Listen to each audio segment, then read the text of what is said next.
provide adequate protection to anybody of any persuasion living in these isolated areas. There is a great deal of fear in this area at the moment. In this part of the United Kingdom, 100 people have been murdered since 1970, 56 in the last 6 months. The immediate interest in South Armagh is whether, following the spate of sectarian butcheries along these lonely country roads, it will mark the descent of Ulster into an even more degrading chaos. But Armagh also dramatizes afresh the issue of the border itself, and to the mounting restiveness of the Protestants, small British towns like Newry and Crossmaglen openly flaunt the Republican flag. The people are not friendly.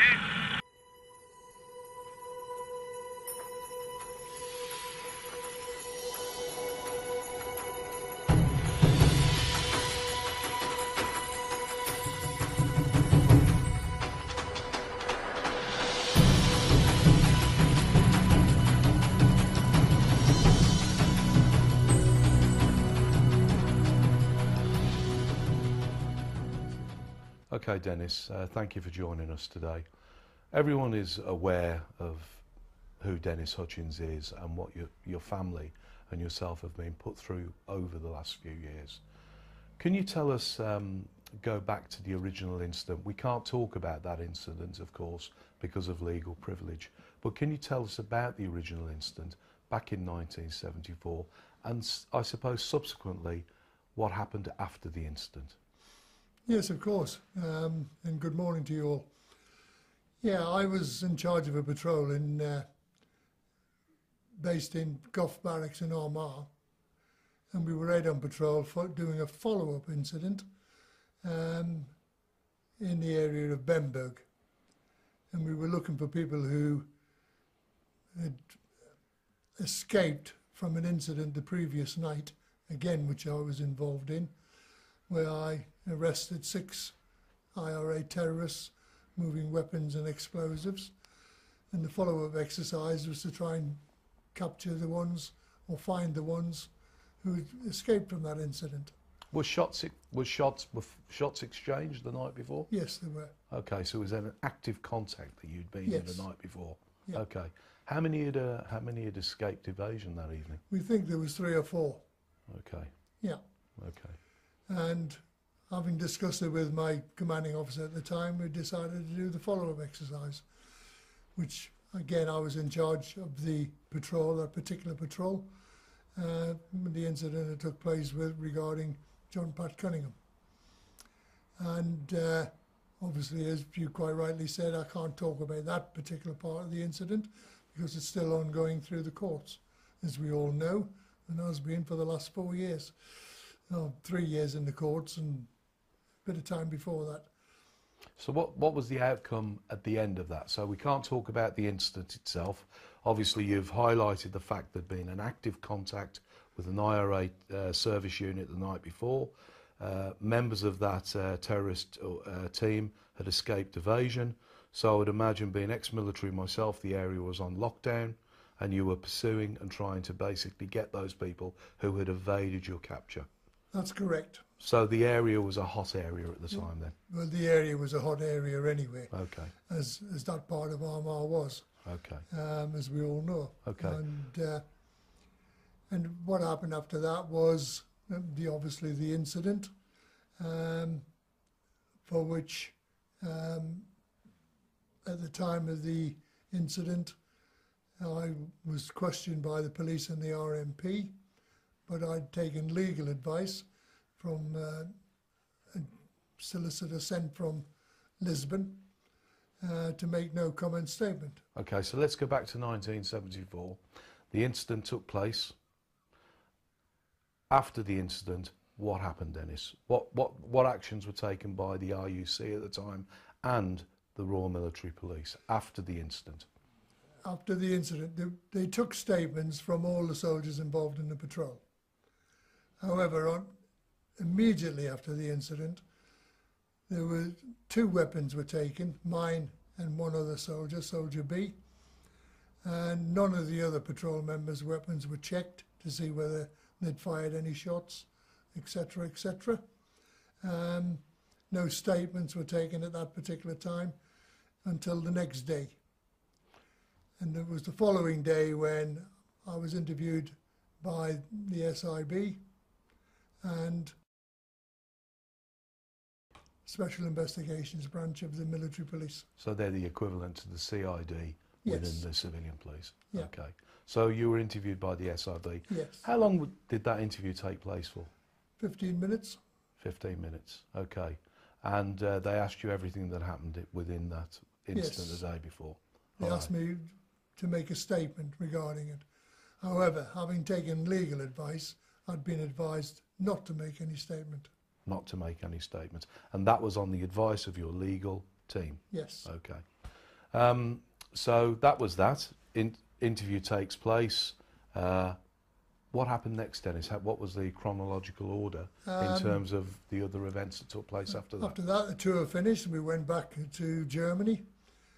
And then in January 2015, I was called in front of the adjutant and asked that did I wish to make any statement regarding the incident. Again, I said no, I'm acting on the legal advice I received at the time, and I will not be making any statement. Shortly after that, I received a copy of a letter which had been sent by the PPS to the Ministry of Defence, saying that there would be no further action in this case. No military personnel would be prosecuted. Were you the only soldier that received that letter, or did any other soldier I was receive the it? only one that received it. You were the only soldier that received that letter. So that was in January? That was in January 75. Okay, so that was approximately 6 months after the original incident. Yes. So I think it's fair to say that that was while the investigation was carried out. Yeah. People looked into what that had happened, other people would have been interviewed, etc. Yeah. Okay, so that's back 1975. Take us then, Dennis. You then start living your life. When did you leave the army? I left What the year? army in 1985. 1985. And when you left the army, what career did you move into after that? I moved in, I formed my own security business Okay, all right. And that went on until when? till 2007. And then in 2007? I sold the business to G4S Okay, and did you retire? and I retired. Okay, all right. So, and in all of that period, you had not heard anything else about the Nothing at incident all. that had happened back in 1974? No. Okay. So tell us, when was the next time you heard anything?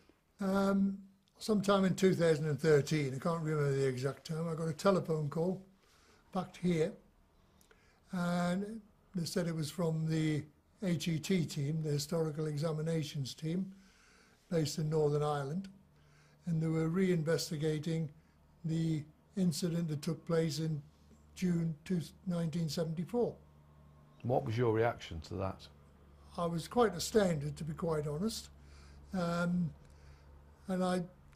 They said they would like either me to go to be interviewed, or they would come and interview me. Did I object to any of that? I said no, as long as I've got legal representation. So what was your next action after that telephone My next call? stage after that was to ring the MOD, tell the MOD what had happened, that I was being contacted. They put me in touch with their legal department, who then put me in touch with Devonshire solicitors. Okay. So you then spoke to Devonshire solicitors, and what did they have to say to you? Devonshire solicitors said that they would then, from now, would be dealing with the HET, excuse me, and would I attend an interview if necessary? And I said yes, but it will be a no-comment interview. And who told you to say no comment interview? The solicitors. So that was on the advice of the solicitors? Yeah. So you followed the same advice you'd followed back in 1974 Yes. when you were told then to make a no comment interview? Okay. So what was the next thing you heard, Dennis? Well, it was 2 years later virtually, because I got a phone call from Devonshire solicitors to say that they'd heard back from the HET team to say that they'd produced no new evidence regarding the incident in 1974, and therefore the matter was closed and would be handed back to the PPS in Northern Ireland. Based on no new evidence? Yes. Okay. So life carries on then, Dennis. You So just get back to retirement. Yeah, that was, as far as I was concerned, that was the end of it, and just get back to normal. So what was the next thing that happened in your life involving this particular incident?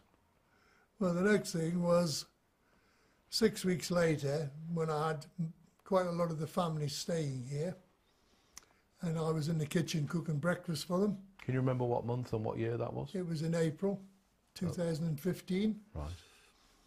And my sister-in-law came in and said, there's some people outside who want to talk to you. So I went out. What time of the day was this, Dennis? This was about 8 o'clock in the morning. Right. So I went out, and there were 4 very smartly dressed gentlemen standing there, and 2 policemen. And they introduced themselves, and Detective Sergeant, I can't remember his name, Okay. but said that they were from the PSNI of Northern Ireland, and they were here to arrest me on suspicion of the murder of John Patrick Cunningham. What was your reaction to that? I just couldn't believe it. Okay. I just could not believe it. And so 8 o'clock in the morning, what day of the week was it? Can you remember? I can't actually. Okay. No. But you had all your family here. Yeah, I think you told me you were cooking breakfast, weren't you? I was. Okay. Yes. So you were in the middle of cooking breakfast. Obviously, I don't want to upset you, Dennis, but can you give an idea of, and it's probably a silly question, but what was the feeling in the house at that time? Well, it was, everybody was just amazed. I mean, as you can imagine, I mean, people were getting agitated with the police, saying, you know, things like, what the hell are you doing here? Yeah, I invited the policeman in and said, they said I was under arrest, obviously, and they would be taking me back to Northern Ireland. So I said, I need to ring my solicitors, which I did, and they spoke to each other. My solicitor said, this can't be happening to me. However, it did, and I then had to pack a bag and go with them. How many? So were there only 4 policemen? No, there were 6. There was the 4 from Northern Ireland, 2 from Devon and Cornwall, and then another 12 turned up and said that they'd come to search the house. And what had they come to search the house for? They said they were looking for diaries or notes that I might have made regarding this incident. Okay. Absolute chaos. And how long did it take for them to search the house? Probably around about 20 minutes. Right. So it was a thorough search then? Yes. Okay. I had nothing to do with the search. My missus looked after that. Okay. All right. So would you mind telling us about the journey that day back to Northern Ireland? Well, we got in the Land Rover. I must admit, the police didn't handcuff me or anything like that. We got in the back of the Land Rover, a vehicle, hire vehicle, and on the way back, they said we were going to Bristol Airport, and they said, did I know anywhere where you could stop for breakfast? Because they'd been on the road since 4 o'clock in the morning, apparently. Okay. So I showed them a cafe at Trulaford, and we went in there for breakfast. They sat down, were having breakfast, and I got up, and they asked me where I was going. I said I was going for a cigarette, and they all just looked at each other and said, yeah, all right. So you went outside for a cigarette on your own? Okay. Yeah. And then came back in and Then joined came them back later? in and joined them. Okay. And then we continued the journey, and we stopped at Bridgewater police station, where they put me in custody while they went and did whatever they had to do. Can I just ask you about that? So when you arrived at the police station, can you remember I suppose the sequence of events when you arrived in the police station? So you arrived at Bridgewater police station. Can you remember the sequence of I events? got the impression that it had been pre-planned. What gave you that impression? Just the way they said, the Sergeant McGaw, that was his name, said to the sergeant on duty at the police station, this is Dennis Hutchings, we need to leave him here in transit while we do this, and we'll pick him up at such and such a time. Can I ask you a specific question about that? Can you remember, did the police sergeant, the custody sergeant, ask what the reason for your arrest was and why you needed Not to that be I detained? can remember. No. Not that you can remember. Okay.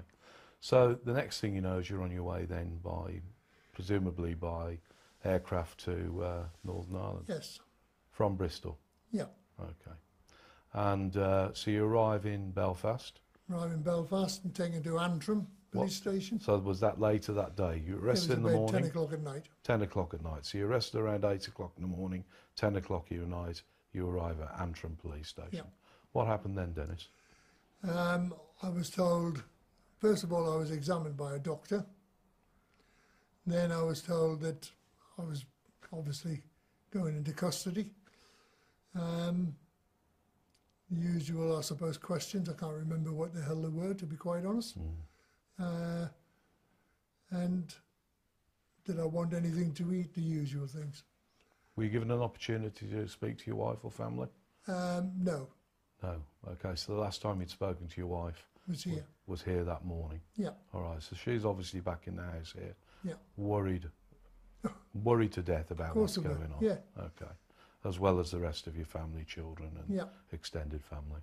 Okay, so 10 o'clock that night, presumably you got a bit of sleep that night, did you? No, you don't sleep when you've just been arrested Okay. and you're on your way back to wherever you go. You know, well, I was in Ireland then.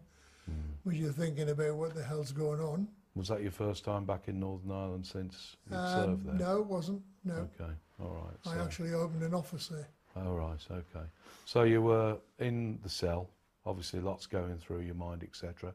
What was the next contact you had with the police then? Next morning, breakfast time. And then following that was a meeting. First of all, they wouldn't let my solicitor speak for me Why? because they said he didn't have any authority because he was from England. Oh, because he was from England, he didn't have any authority Yeah. in Northern Ireland.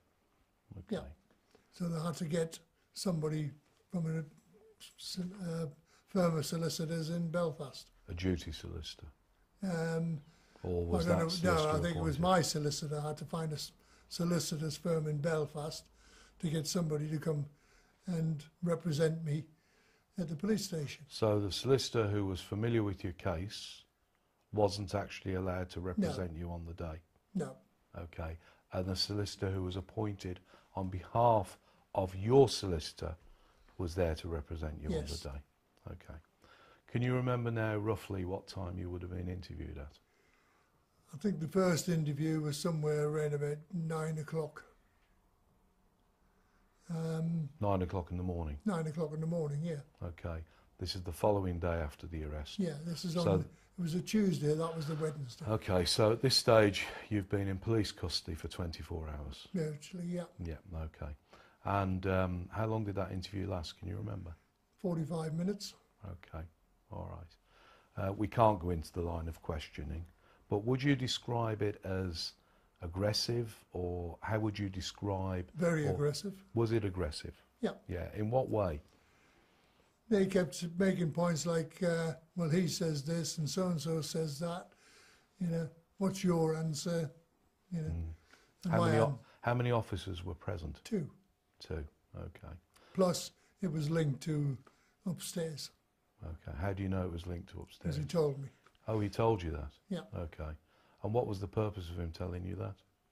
haven't a clue. Okay, but it was linked so other officers were observing what was He going was. on. I think he was trying to tell me that there were other people listening as well as these 2. Okay, all right. So 45 minutes, what happened after that then? We had a 5-minute break and they started another tape. Oh, right, okay, so 5-minute break and then another interview commences. Yeah. How long did that interview? Another 45 minutes. Another 45 minutes, okay. And what was that line of questioning like? It was all going along the same lines. What was I doing there that day? You know, did I fire any shots? And things like that. Okay. And then what happened after that 45 minutes? Stopped for 5 minutes and then started again. So it was only literally between these 2 previous interviews, you had a 10-minute break Yeah. in total. Okay. Are you 100% sure about that, Dennis? Well, I'm not 100% sure. No, on but that. it certainly wasn't more than 5 minutes. No, or- I was interviewed over Wednesday, Thursday and Friday. I was interviewed 26 times. Over Wednesday, Thursday and Friday. Yeah. So you were in custody for how many hours in total? Well, 36, 80 odd. You were in custody for 80 hours. Yeah. And you were questioned how many times? 26. 26 times. 26 separate occasions. Yes. And each time you were questioned, roughly how long would you say those interviews took? 45 minutes. Okay, all right. And what would you say the general demeanour and the general approach towards you was from the police service? The of general Northern approach was they wanted me to lose me rag. I mean, it was obvious, and say, you know, all right, I did it, or things like that. Okay. You know, they're Right. just putting pressure on you all the time. One stopped talking, the other one immediately started. It was the old, you know, I'm the friendly copper and I'm not. Good cop, bad cop. Good cop, bad cop. Okay, all right. So when you get to the end of this nightmare, what happened? On the Saturday morning, I was taken to the magistrate's court. So let's just check back. Taken into custody Tuesday. Yeah, We're now at Saturday. yeah, Okay. Have you had any contact with your family in this period of time? yes. Okay, so you had been allowed to speak Yes. to your wife. Okay. Obviously she's very upset. Oh, they were just, No one really knew what was going No. on. Okay. Had you been able to speak to your legal team who were familiar with your case, or were you still only No. allowed contact I with was this? only allowed contact with a solicitor from Belfast. Right, okay. So Saturday morning you're taken to the magistrate's court. The magistrate's court, Yeah.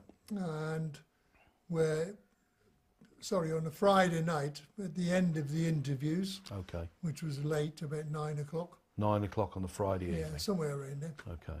and the chief inspector said that the charge had been reduced to attempted murder. He told you this himself, did he? Yes, Okay. I would be officially charged with attempted murder. What was your reaction to that? I just looked at him and, I mean, I'd lost communication with him, to be quite honest. I just didn't want to talk to them. Okay. Did you feel tired? Can you remember how you felt Yeah, at the time? I was drained, Yeah. yeah, Okay. but that's to be expected. Mm. And I just wanted to get the bloody thing over with. Okay. Can I ask you about your health at the time? Because I know that you're suffering with health issues at the moment. But if we go back to 2015, did you have any particular health issues at that time? Yeah, heart problems. Heart problems. Okay. And how would you describe those? It was atrial defibrillation, something wrong with one of the valves. I don't know the technical terms for it. Well, you were on medication at the Yeah, time. I was were on you? medication. All right. And did they allow you regular access to a doctor? Yes, They did. Okay. All right. So then on the Saturday morning, you're told on the Friday night that you're going to be charged, and then Saturday morning you're taken to magistrate's Yeah. court. taken to the magistrate's court. The chief inspector did say to me on the Friday night that if we wished to apply for bail, there would be no objection. Anyway, we went to court on a Saturday morning. I personally didn't want my name broadcast in court, and I asked my solicitor to have a word, and he went and had a word with the judge, came back and said, yeah, that's fine. We get in front of the judge, or the magistrate, and the first thing he asked me, are you Dennis Hutchings? Because the press were all sat there. So the judge had said, the magistrate had said to your solicitor that it was fine that you kept your anonymity. Yeah. Yet the first thing he said, can you just repeat that, please? The first thing he First said thing was, he said is, are you Dennis Hutchings? okay. That must have come as a bit of a shock. Well, it did. I mean, I didn't answer him. I looked at my solicitor and went, what the hell's happening? You know. And he looked at the judge, and the judge said, I'll ask you once more. Are you Dennis Hutchings? So I said, yeah, I am. Right, okay. And are you from? And he gave out my address. He gave out your address as well. Yeah. Okay. or the location. Okay, the location. All right. So, just on that, Dennis, have you received any? I remember you mentioning to me earlier. You've received some communication, some hate mail as well, haven't you? Yes. Right. Yeah. Okay. And obviously on Facebook and the usual crap. What was the hate mail? Can you just give me one example of one? Yeah, of it was a card, in the form of a card. Most of them postcards, telling me I was a murderer, killer. My justice would come for me, so on and so forth. And again, your wife's probably seen these horrible mails that have come through. Dennis, tell us about the letter from Lord Rowbottom. Well, this came out as part of a pack from my solicitors on evidence produced by the prosecution. And this is a letter dated 17th of January 2013, right? And it's sent by the Right Honourable Andrew Rowbotham MP, who is the Secretary of State for Defence. Oh, sorry, he was the Minister of State for the Armed Forces. I have received a letter from your solicitors, Kevin R. Winters and Co., about the tragic death of your brother and uncle, John Patrick Cunningham. I am also aware that officials have had the opportunity to review the Historical Inquiries Team report into the circumstances surrounding John's death. The HET report makes it clear that John was blameless, and accordingly, I believe it is right and proper to make an apology to you on behalf of the government. The Historical Examinations Team reported finds that John Pat's death was an absolute tragedy that should not have been reported, not have happened. Yes, there's the usual political crap. I do not believe that anything I can say will ease the sorrow you feel for the death of a much-loved relative, but I hope the findings of the Historical Inquiries Team and our full and sincere apologies will be of value by setting the record straight on these tragic events. You not sent a copy of that letter, No. Dennis? So you only became aware of it? Yeah, when it was produced as part of the evidence pack. What's your thoughts about that? I think it's absolutely bloody disgraceful. The fact that they send a letter basically saying that, you know, they don't know the circumstances of why John Pat was killed. You know, it doesn't mention the fact that he actually ran away. It was we were working in what was a war zone. Makes no mention of that. You know, this is from a politician. Well, look, it is a tragedy. There's no doubt about that. Of course it's a tragedy. Yeah, it was a tragedy. I think as a former soldier myself, Yeah. and like yourself, I'd agree with you on that. It was a tragedy. But to send this letter out, there has been a result of that letter as well. Oh, yes. What's the result of that letter to you, as well as the case that's been put forward by the PPS in Northern Ireland? What's the other action that's taken place? The government paid them compensation. Okay. And is there a civil action against that's been taking place as well? I think so, but through the Pat Finnegan Okay. movement. Okay. All right. Okay. So. Well, I just find it's a disgrace that you're not even, you know, as the soldiers on the spot, that you're not even consulted about it, even by a legal representative from the MOD. Okay. Said, we're about to send a letter. Have you got anything to say on it? Okay. But we weren't asked. You never are. You weren't consulted. No. Okay, so. No, there's any bugger else. So here we are, Dennis. 2015. Obviously, you had that horrendous situation in Belfast. You've been to court on several different occasions since. We obviously had the situation last year where the magistrate actually said there wasn't sufficient evidence. That's right. To put you forward for prosecution. Tell us a little bit about that. Well, we went to court in what we call a committal hearing, which is where both sides present their case. And the judge listened to them And then at It was the end, senior magistrate, wasn't senior it? magistrate, whatever. And he listened to him, and then he came back and said in his summary that, in his opinion, there was not enough evidence to proceed with the attempted murder charge, and therefore he was striking at 8. He thought maybe the other charge of what the hell is it? Actual bodily harm. Actual bodily harm could proceed, and a jury could make that decision. So that was fine. Came out of there. 6 weeks later, I get taken back to court. Did you receive a phone call first? No, only from my solicitors to say we're going back to court. Okay. And we go in front of a different judge, Judge Seamus Treacy, a well-known Republican, who reinstates the attempted murder charge. Why do you say a well-known Republican in terms of Seamus Because he is. Treacy? He represented, when he was accused, working as a QC, 2 things. He represented McGuinness and Adams and Sinn Féin, people from Sinn Féin.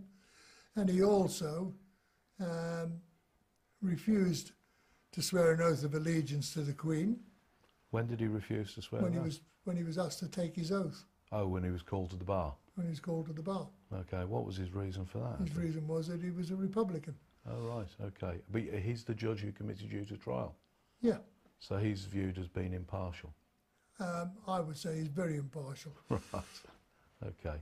So what was the outcome of that then? So the senior magistrate said there wasn't enough evidence. Yeah. Yet Judge Seamus Treacy says, what was his view? His view was he thought that there was, and therefore he was reinstating it on the charge sheet. And this presumably was under the recommendation of the PPS.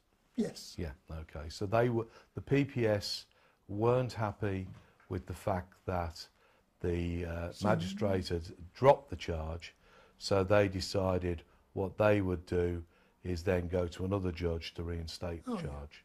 Yeah. Okay. Listen, I think, and I'm not frightened to say this, the system in Northern Ireland, the judicial system in Northern Ireland is out and out corrupt. There is no way, I can tell you now, from the amount of times I've been in a court, the things I've had to listen to, from the magistrates to the judges, that any serviceman will get a fair trial in Northern Ireland. Okay. Where are we up Definitely to not. now, Dennis? Where are we up to now? Right, we're up to now where we filed a claim of abusive process because there was no new evidence. They'd lost all the files from the beginning of the investigation.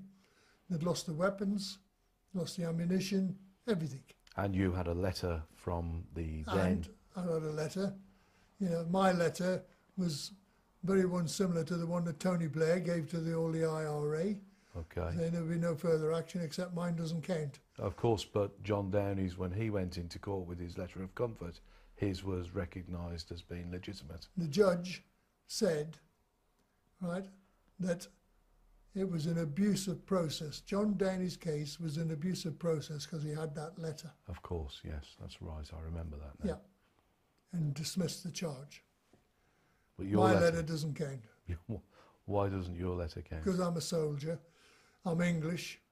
Yeah, okay, Yeah. all right. So tell us about your health, Dennis. My health has deteriorated rapidly. I have serious kidney problems. I will be very, very shortly going on dialysis. My heart problems, it's a case of you live with it. My prostate problems is again, because of the problems with the kidney and the heart and all that, they can't do operations on me. I'll probably, as one doctor said to me, you probably die on the operating table. Okay. How old are you, Dennis? 77. So you've lived with this now for really since 2013? Yes. Yeah, okay. So that's 5 years. Yes. 5 years of your life that you have had to live with this situation going on. Okay.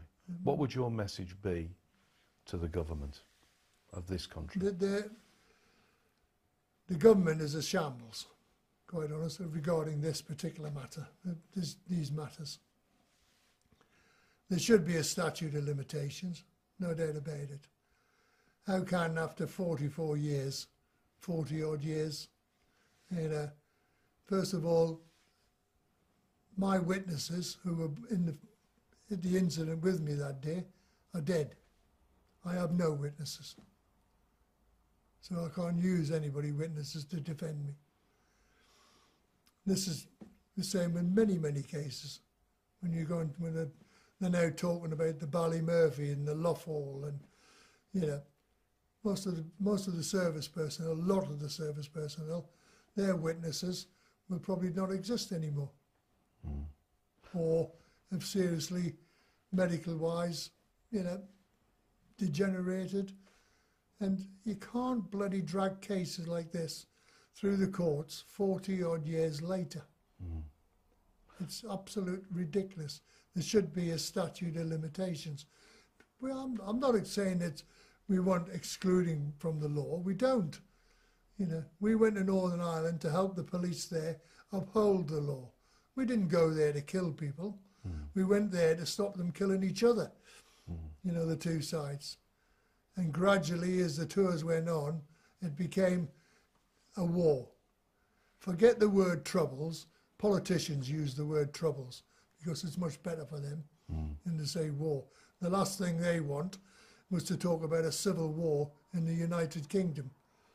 But that's what it bloody was. It was a war. Anybody who's been there will know it was a war. In the 70s was particularly bad. It was when everything turned. The IRA were only after one thing, and that was killing as many soldiers, service people, as they possibly could. Okay, so we've got the final bit now. So you've lost the abuse of process hearing. We lost that. Okay. Is there an appeal against that? No, we can't appeal against it, would you believe? Okay. Until we go to trial. Okay. And then we can bring it up in the trial. But there is another decision awaited from the Supreme Court. Yes. What's that decision to do with? That decision is because the judge decided that we'd go to trial and it would be a judge-only trial. I objected to that. And he said, no, it will be a judge-only trial. That's referred to as diplock, isn't it? Diplock. Yeah, okay. So we appealed that, and they turned down our initial appeal.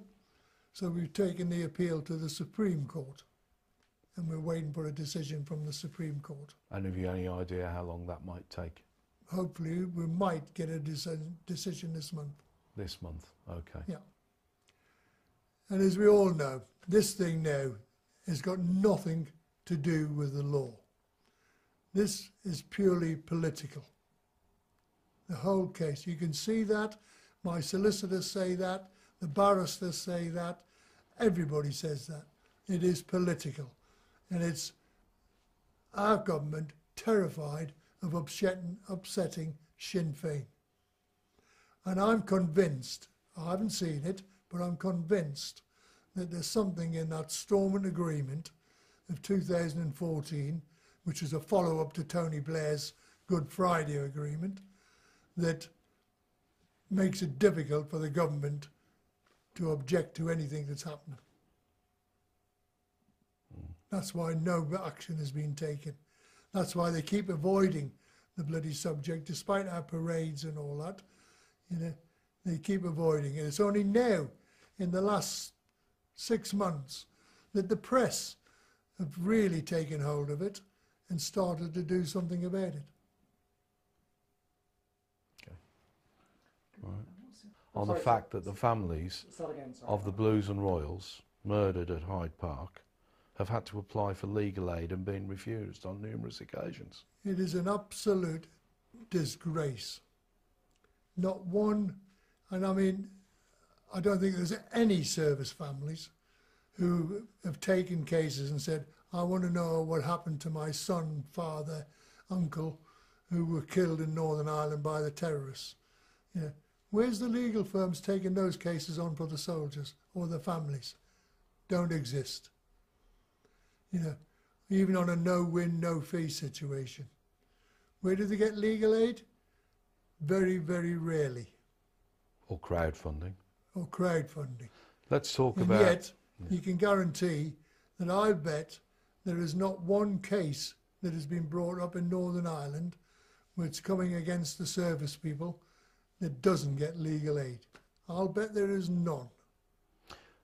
Dennis, what's your thoughts, being a former member of the Household Cavalry, members of the Blues and Royals, ceremonial soldiers mounting Her Majesty's Lifeguard, who were blown to smithereens? It wasn't just them, there was the guys from the Green Jackets. Of course, the the band, the next day. band on the same day. Now, the family the family members of the soldiers murdered that day in the Blues and Royals, one of the daughters actually was in the nursery that day. She was very young, and I remember speaking to her and her telling me that she heard the bomb go off. Her father obviously had been killed. They've had to apply for legal aid to actually take their case against John Downey, who walked out of court with his letter of comfort. What are your thoughts on that, Dennis? They should be granted legal aid. Simple as that. It's like I've just said, in Northern Ireland, all these families and everybody now who are trying to prosecute service people, like the Ballymurphy, Londonderry and all that, you name it, where soldiers were killed, and all those families over there, I'll bet they've all got legal aid or no-win, no-fee lawyers. All right. So here we are with Dennis Hutchings, who's 5 years now waiting to find out what's happening in relation to a case that no new evidence has been produced and that you have been cleared on 2 previous occasions. Yes. Thank you, Dennis.